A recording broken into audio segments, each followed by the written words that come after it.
नमस्कार, आप देख रहे हैं हेडलाइंस न्यूज। दिन भर की ताज़ा खबरों के लिए अभी सब्सक्राइब करें, साथ में बेल आइकन भी प्रेस कर लें। खबरों में आगे बढ़ने से पहले वीडियो को लाइक जरूर करें और अपने दोस्तों के साथ ज़्यादा से ज़्यादा शेयर करें। और आप किस राज्य शहर से न्यूज को देख रहे हैं कमेंट में जरूर लिखें। बता दें, केंद्रीय कर्मचारियों के लिए 1 मार्च का दिन काफी खास है। क्या आप भी महंगाई भत्ते का इंतजार कर रहे हैं? तो कल लाखों केंद्रीय कर्मचारियों को बड़ा तोहफा मिलने जा रहा। आज कर्मचारियों के महंगाई भत्ते पर मोहर लग जाएगी। इसके साथ ही बढ़े हुए डीए का ऐलान होगा, यानी कि मार्च महीने में कर्मचारी की सैलरी में बम्पर इजाफा होने जा रहा है। बता दें कि सैलरी में 27,312 रुपये का इजाफा होना तय है। आपको बता दें कि 1 मार्च की कैबिनेट की बैठक होनी है। इस मीटिंग पर महंगाई भत्ते पर मंजूरी मिल सकती है। मीडिया रिपोर्ट के मुताबिक कर्मचारियों के महंगाई भत्ते में 4% तक का इजाफा हो सकता है। कांग्रेस ने पीएम मोदी पर मल्लिकार्जुन खड़गे को लेकर दिए बयान पर पलटवार किया। पार्टी ने पीएम मोदी को टिप्पणी की दलील समाज को अपमान करार दिया है। कांग्रेस ने मंगलवार को कहा है कि पीएम मोदी की पार्टी अध्यक्ष मल्लिकार्जुन खड़गे पर की गई टिप्पणी दलित समाज और वोटरों का अपमान है। कांग्रेस प्रवक्ता सुप्रिया श्रीनेत ने कहा है कि पीएम ने केवल खड़गे का अपमान नहीं किया, बल्कि उन वोटरों का अपमान भी किया जिन्होंने खड़गे को चुना। ये दलित समाज का भी अपमान है। उन्होंने कहा, सोनिया गांधी को लेकर अभद्र टिप्पणी करने का पीएम की आदत है। जनवरी महीने में खुदरा महंगाई दर में उछाल ने चिंता बढ़ा दी, लेकिन सबसे बड़ी परेशानी का सबब बनी खाद्य महंगाई दर में उछाल, जो दिसंबर के 4.19% के मुकाबले जनवरी 2023 में 5.94% पर जा पहुंची है। लेकिन माना जा रहा है कि आने वाले दिनों में खाद्य महंगाई और भी परेशान कर सकती है। कई रिसर्च रिपोर्ट का मानना है कि इस वर्ष अल नीनो के असर के चलते सूखे जैसे हालात पैदा हो सकते हैं, जिससे खाद्यान्न उत्पादन में कमी आ सकती है। चंद्रयान 3 मिशन के प्रक्षेपण वाहन के क्रायोजेनिक ऊपरी चरण को रफ्तार देने वाले CE-20 क्रायोजेनिक इंजन का उड़ान स्वीकृति ताप परीक्षण सफल रहा। भारतीय अंतरिक्ष अनुसंधान संगठन इसरो ने यह जानकारी दी। इसरो ने बताया कि 24 फरवरी को तमिलनाडु के महेंद्रगिरी में स्थित इसरो प्रणोदन परिसर के हाई एल्टीट्यूड प्रक्षेपण केंद्र ने 25 सेकंड की निर्धारित अवधि के लिए उड़ान स्वीकृति ताप परीक्षण किया गया था। भारतीय अंतरिक्ष एजेंसी ने सोमवार को एक बयान जारी कर कहा, परीक्षण के दौरान इंजन सभी प्रणोदन मानकों पर खरा उतरा। सुप्रीम कोर्ट ने मंगलवार को आबकारी नीति मामले में दिल्ली के उप मुख्यमंत्री मनीष सिसोदिया की याचिका खारिज कर दी। सुप्रीम कोर्ट ने मनीष सिसोदिया की याचिका खारिज करते हुए कहा है कि आपके लिए दिल्ली हाई कोर्ट में जमानत याचिका सहित विभिन्न कानूनी उपाय उपलब्ध है। बता दें कि आबकारी नीति मामले में मुश्किलों में फंसी मनीष सिसोदिया ने अपनी गिरफ्तारी को चुनौती देते हुए सुप्रीम कोर्ट का रुख किया था। बता दें कि दिल्ली के डिप्टी सीएम मनीष सिसोदिया के आबकारी नीति घोटाला मामले में रविवार को लंबी पूछताछ के बाद गिरफ्तार किया गया था। राजस्थान डायरेक्ट स्कूल टीचर्स भर्ती आयोजित करने के लिए जयपुर और अन्य संस्थानों पर हाल ही में इंटरनेट सेवाओं के निलंबन को देखते हुए इंटरनेट शटडाउन के व्यवहारिक कार्यान्वयन पर दिशा निर्देश की मांग करते हुए सुप्रीम कोर्ट में एक याचिका दायर की गई है। याचिका को छाया रानी ने अधिकता और विशाल तिवारी और अभिज्ञा कुशवाहा के माध्यम से दायर की है। आपको बता दें, याचिकाकर्ता ने राजस्थान कर्मचारी चयन बोर्ड के नियमों के तहत राजस्थान डायरेक्ट स्कूल टीचर भर्ती परीक्षा आयोजित करने के लिए संभागीय आयुक्त भरतपुर मंडल के कार्यालय से 24 फरवरी को आदेश के माध्यम से यहां निलंबन के वोट में सुप्रीम कोर्ट को अवगत कराया। केंद्रीय गृह मंत्री अमित शाह 17 मार्च को मिजोरम में असम राइफल की एक परिसर का उद्घाटन करेंगे। मुख्यमंत्री जोरमाथांगा ने मंगलवार को यह जानकारी दी। मुख्यमंत्री ने संवाददाताओं से कहा है कि शाह आयोजल के पास जोखवासांग में असम राइफल्स के नए परिसर का उद्घाटन करेंगे। नवंबर 2018 में हुए पिछले विधानसभा चुनाव में सत्तारूढ़ मिजो नेशनल फ्रंट के शीर्ष एजेंडे में असम राइफल्स कैंप को आयोजल से लगभग 15 किलोमीटर दूर जोवासांग में स्थानांतरित करने का शामिल था। और यहाँ फरवरी 2019 में केंद्रीय गृह मंत्रालय ने असम राइफल्स को उस वर्ष 31 मई तक अपने बटालियन मुख्यालय के जोखास में स्थानांतरित करने का निर्देश दिया था। आने वाले दिनों में एयरटेल अपने प्लान्स की कीमतों में बढ़ोतरी कर सकता है। एयरटेल के चेयरमैन सुनील भारती मित्तल ने कहा है कि एयरटेल इस साल सभी प्लान्स की रेट बढ़ाने पर विचार कर रही है। उन्होंने मोबाइल वर्ल्ड कांग्रेस में एक सवाल का जवाब में ये बात कही है। मित्तल ने कहा है कि कंपनी में बहुत ज्यादा पूंजी डाली है, जिसने बैलेंस शीट को मजबूत बनाया है, लेकिन टेलीकॉम इंडस्ट्री में लागत पर रिटर्न बहुत कम मिलता है। इसे बदलने की जरूरत है। हम छोटे तौर पर प्लान्स की रेट में बढ़ोतरी करने जा रहे हैं, जो टैरिफ को सही स्थिति में लाने के लिए जरूरी है।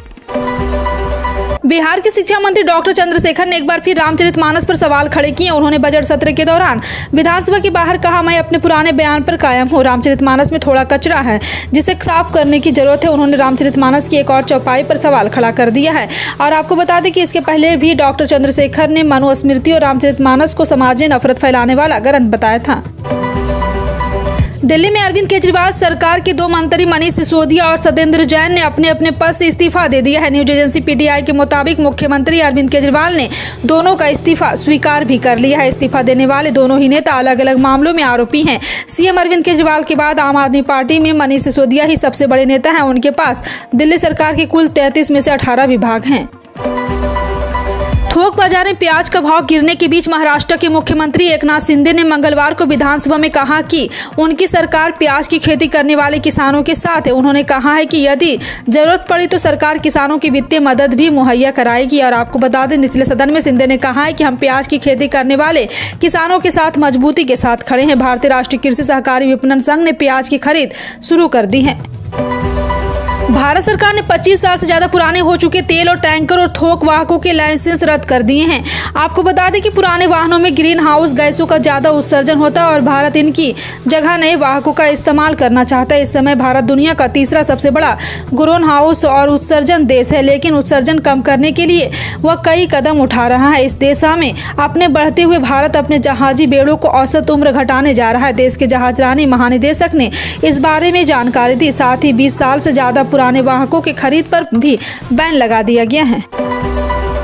देश की सबसे बड़ी दूरसंचार कंपनी रिलायंस जियो के प्रमुख आकाश अंबानी ने मंगलवार को कहा है कि उच्च गति वाली 5G प्रौद्योगिकी स्वास्थ्य देखभाल, शिक्षा, कृषि, आपदा प्रबंधन के क्षेत्र का कायाकल्प करने में मददगार साबित होगी। अंबानी ने वजह प्रस्ताव पर भी यहां पे आयोजित एक वेबिनार में कहा है कि अत्याधुनिक दूरसंचार नेटवर्क प्रौद्योगिकी शहर में स्मार्ट बनने के बाद समाज को सुरक्षित बनाने का भी अहम भूमिका निभाएगी। उन्होंने कहा है कि देश से 5G प्रौद्योगिकी की शुरुआत होने के 6 महीने में ही दूरदराज के इलाकों तक पहुँचने लगी।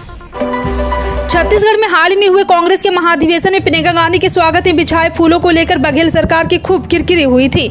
अब एक बार फिर इन फूलों को लेकर निशाने पर है। दरअसल प्रियंका गांधी के स्वागत में जो फूल बिछाए गए थे, अब उन फूलों से गुलाल तैयार किया जाएगा। रौंदे गए फूलों को छेड़ी छाड़ी और यहाँ पे स्थिति मल्टी यूटिलिटी सेंटर में पहुंचाए गए। इसे लेकर भाजपा प्रवक्ता पूर्व कैबिनेट मंत्री राजेश मुनता ने सरकार पर सवाल उठाया और इसे सनातन विरोध मानसिकता करार दिया है। वैश्विक बाजारों में बहुमूल्य धातुओं की कीमतों में कमजोर के रुख के बीच राष्ट्रीय राजधानी के सराफा बाजार में मंगलवार को यहां सोने के भाव 110 रुपये की गिरावट के साथ 55,550 रुपये प्रति 10 ग्राम रह गया। HDFC सिक्योरिटीज ने यह जानकारी दी। पिछले कारोबारी सत्र में सोना 55,660 रुपये प्रति 10 ग्राम के भाव पर बंद हुआ था। चांदी की कीमत में 550 रुपये लुढ़क कर 63,000 रुपये प्रति किलोग्राम पर बंद हुई। HDFC सिक्योरिटीज के वरिष्ठ विश्लेषक सौमिक गांधी ने कहा है कि दिल्ली में सोने की हाजिर कीमत 110 रुपये के नुकसान के साथ 55,550 रुपये प्रति 10 ग्राम रह गई है। मंगलवार को बिहार सरकार के वित्त मंत्री विजय कुमार चौधरी ने साल 2023 से 24 के बजट बिहार विधानमंडल में पेश किया। इस बजट में सरकार ने करीब 1.5 लाख सरकारी नौकरी का ऐलान किया है। वित्त मंत्री ने बजट भाषण में कहा कि पिछले 10 सालों में बिहार के बजट का आकार 3 गुना बढ़ा है। बिहार की आर्थिक वृद्धि दर 10.98% रही। बिहार विकास दर में तीसरे स्थान पर है। युद्ध के बीच रूसी सेना को लेकर यूक्रेनी आर्म्ड फोर्स की तरफ से बड़ा दावा किया गया। यूक्रेनी आर्म्ड फोर्स के जनरल स्टाफ ने दावा करते हुए कहा है कि काउंटर अटैक के डर से यूक्रेन से रूसी सैनिक भाग रहे हैं। रूसी अधिकारी यूक्रेन में क्रीमिया की तरफ भाग रहे हैं। यूक्रेनी सेना जवाबी कार्रवाई के दौरान 24 घंटे में 81 रशियन अटैक को नाकाम किया है। रूस के डर से यूक्रेन फिर से कई क्षेत्रों में अपना कब्जा जमा सकता है। जी हाँ, आपको बता दें कि एक बार फिर से रूस यूक्रेन को लेकर के घमासान जारी है और अभी तक रूस को लेकर के जो प्रक्रिया सामने आ रही, जो मिसाइलें सामने आ रही, मिसाइलें जो दागी जा रही है, यूक्रेन के लिए बड़ा खतरा साबित होने वाला है। सिंगल यूज प्लास्टिक के इस्तेमाल और कागज की बर्बादी को लेकर प्रदेश की योगी सरकार ने एक बार फिर कड़ा कदम उठाया है। मुख्य सचिव दुर्गा शंकर मिश्रा की ओर से सभी सरकारी अधिकारियों को निर्देशित किया गया कि कार्यालयों में अधिक से अधिक सॉफ्ट कॉपी का इस्तेमाल किया जाए, जबकि बैठकों में पानी के लिए प्लास्टिक बोतल का उपयोग नहीं किया जाएगा। साथ ही फिजिकल कॉपी का प्रयोग कम से कम किए जाने के भी निर्देश दिए गए हैं। मुख्य सचिव और यहाँ स्पष्ट कहा गया कि दिशा निर्देश से कड़ाई से तत्काल अनुपालन सुनिश्चित किया जाए। मुख्य सचिव की ओर से दिए गए दिशा निर्देश में कहा गया है कि लगातार देखने में आ रहा है कि बार दिशा निर्देश के बावजूद विभागों द्वारा प्लास्टिक कवर तथा सिंगल साइड प्रिंट का बुकलेट प्रस्तुत किया जा रहा है। यूं तो केंद्र की मोदी सरकार और राज्य सरकार ने किसान, बच्चों, महिलाओं, बुजुर्गों और श्रमिकों समेत हर वर्ग के लिए कई योजनाएं शुरू की हुई है, लेकिन आज हम आपको बताएंगे कि इस योजना की जानकारी लेकर आए हैं वो इन दिनों सबसे ज्यादा चर्चाओं में है। इसका एक बड़ा कारण यह भी है कि इस योजना के तहत महिलाओं को सरकार की ओर से 1000 रुपये महीने की आर्थिक मदद की जा रही है। अगर आप महिला हैं और इस योजना का लाभ उठाना चाहती हैं तो आप भी इससे जुड़कर 1000 रुपये की यह रकम पा सकती हैं। आपको बता दें कि यहाँ हम बात कर रहे हैं मध्य प्रदेश सरकार द्वारा चलाई जा रही MP लाडली बहन योजना की। लाडली लक्ष्मी योजना की तर्ज पर लाई गई इस योजना के तहत सरकार लाभार्थी महिलाओं को 1000 रुपये महीना दे रही है। मध्य प्रदेश सरकार ने इस योजना की शुरुआत महिलाओं की आर्थिक स्थिति को मजबूत करने और उनको सशक्त करने की दिशा में की है। पीएम किसान सम्मान निधि के तहत सोमवार यानी 27 फरवरी को पीएम नरेंद्र मोदी 16,800 करोड़ रुपए की 13वीं किस्त रजिस्टर्ड किसानों के खाते में जारी की है। आपको बता दें कि इस योजना का लाभ इस बार 8 करोड़ से ज्यादा किसानों को मिला है। इसके तहत एक साल में 2000 की 3 किस्त यानी कि 6000 रुपये किसानों के खाते में ट्रांसफर की जाती, लेकिन योजना से जुड़े कुछ किसानों के बैंक खातों में 13वीं किस्त के पैसे नहीं आए। किस्त रुकने की कई कारण वजह हो सकती है। अगर आप भी इनमें से टेंशन ना लें, आप योग्यता है तो इस पैसे का नुकसान नहीं होगा।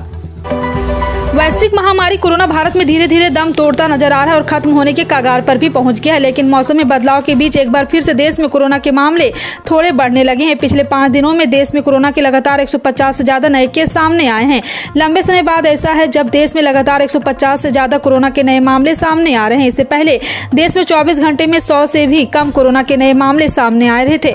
रविवार को तो देश में कोरोना के 200 से भी अधिक केस सामने आए हैं। इन सभी खबरों पर क्या कहना है कमेंट सेक्शन में टाइप करके जरूर बताएं। इसी तरह की पल पल की अपडेट जानने के लिए जुड़े रहें आप अपने हेडलाइंस न्यूज के साथ। मिलते हैं अगली बड़ी खबर में, तब तक के लिए जय हिंद।